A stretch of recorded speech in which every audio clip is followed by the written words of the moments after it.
Hey YouTube, check this out.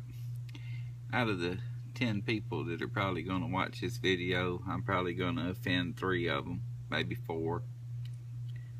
We'll talk about this Beretta u22 Neos. This weapon is, chamber is empty, mag is empty, gun is safe. Now,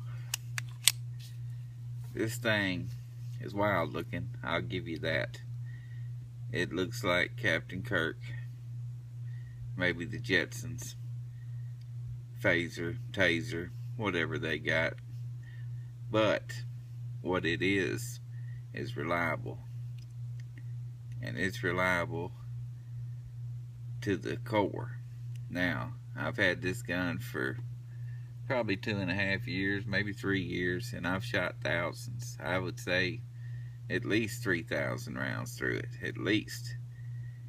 And I have not had any issues whatsoever out of this funny looking pistol.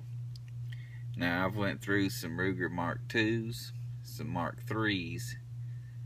I also currently have a Browning Buck Mark and a Ruger SR22. I've had Sig Mosquitoes, I've had Walther P22s. I've pretty much had one of, basically, I've had a couple of 1911 22s, and they're really neat, fun to shoot. But when it comes to reliability, this one here takes the prize. It's not even a close second in the group I just mentioned. Now, a lot of these 22 handguns on the market today that are made to replicate full-size center fire pistols like a 1911 or the Rugers or Sig Mosquitoes or Walthers, that little 22 round has to manipulate the whole slide just like a center fire, even though it is made out of lightweight aluminum. Usually that's a lot to ask of a 22 round.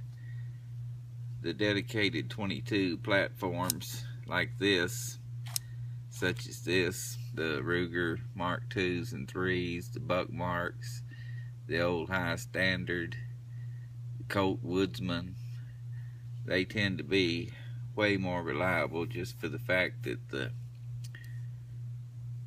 round does not have near the mass to manipulate to reload the chamber. But what sets this apart from the others is the takedown. Now, if you've ever taken down a Ruger Mark II or a Mark III, you know what I'm talking about. Them things are a bear cat. You need a hammer, you need some gauze, maybe some band-aids, because you're probably going to be bleeding. You're probably going to need to repent from all the cussing you're going to do, because if there's any in you, one of them will bring it out. There's no sense in anything being that difficult to take apart and put together. But this one here, there's a button and a wheel right above the trigger guard. If you want to take this down, remove the mag, lock the slide back,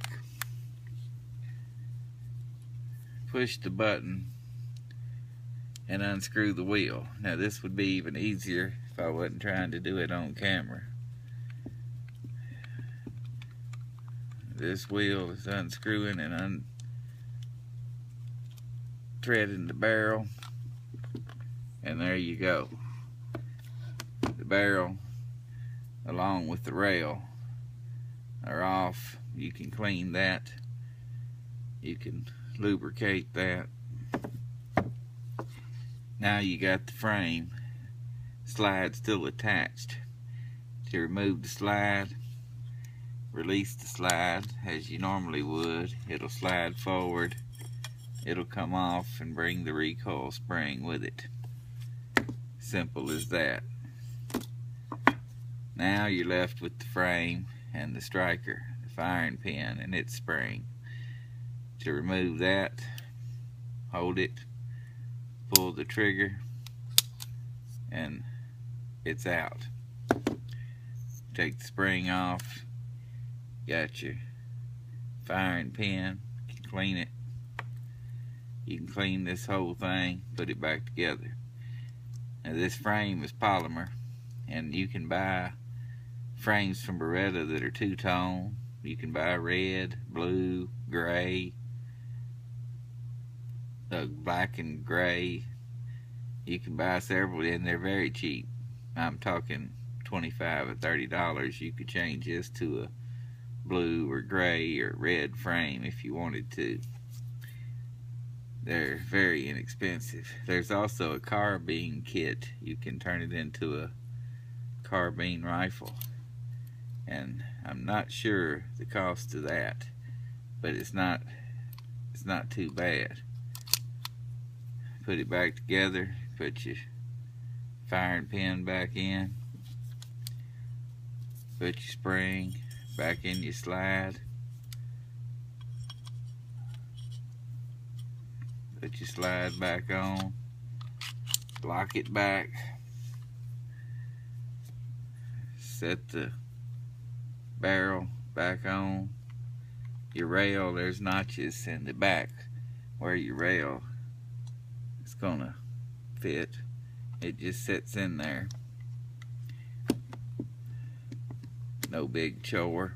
Push the button. So this would be a lot easier if I wasn't trying to do it on a camera, I'm sure. Then you tighten your wheel.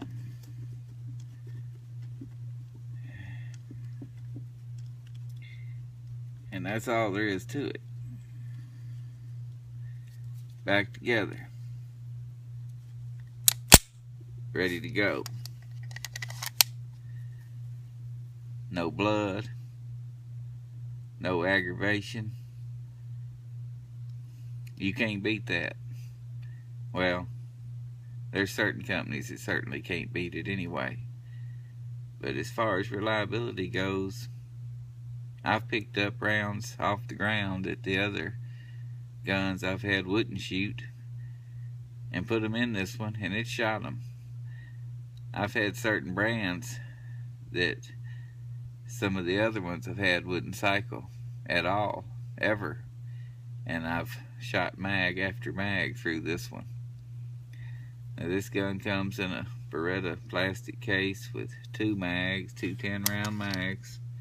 These mags pretty much look like the Browning or the Ruger mags. Has a nice big stud on the side for loading.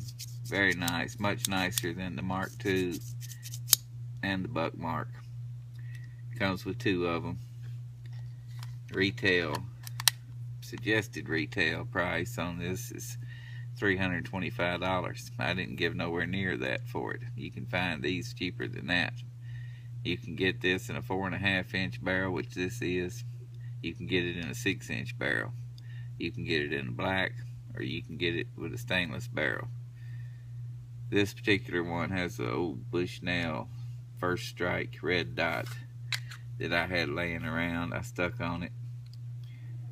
But this one, they all have adjustable sights for windage and elevation.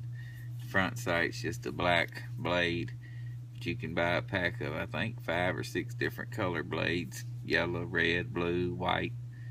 And pop a pin out and change the front sight. But if you're looking for a reliable 22 pistol to go out and have some fun with, I would strongly suggest giving this Beretta at least a look. Because if you can get past the futuristic looks, which I kind of like, then you can't go wrong with the reliability of this gun. It has a ambidextrous safety. The slide lock is in the normal position. Mag release is on the right side above the trigger. Different, but I got used to it. I kind of like it. But these guns can be had for not a whole lot of money, and you get a whole lot of reliability for not a lot of money. Beretta's been around for 500 years. There's not a company out there of any kind, I don't believe, that's been around as long as Beretta. The only other Beretta firearm that I currently own is an over and under shotgun, and it's really nice. I like it. I've been thinking about a Beretta Nano. It had some mixed reviews when it first come out, but I believe they've got them issues straightened out, and they probably wasn't near as bad as the people on YouTube made them sound. The Army still using the Beretta M9. I wouldn't mind having one of them. I've never had an M9 Beretta, but Beretta's a company that you can have some respect for, because anything that can stay around for that long is doing something right. And this 22 pistol, it's done right in my opinion. You can't beat it. You can buy one that costs more, and you might could buy one that looks a lot better, but you're not going to find one that's as reliable. In my experience, you're not. And I've had a bunch. And like I said in other videos, if a gun's not reliable, it's gone. Well, I've had this one longer than I've had any other 22 pistol, and there's a reason for that. This gun keeps shooting my junk ammo. It's going to stay. And it's even earned the right to have a few malfunctions, because I've shot it dirty. That black powder in 22 ammo is dirty and nasty, and you need to clean your 22s more often than you do your center fire, smokeless powder firearms. But I've let this thing sit for months and months and months and shot hundreds and hundreds of rounds through it without cleaning it.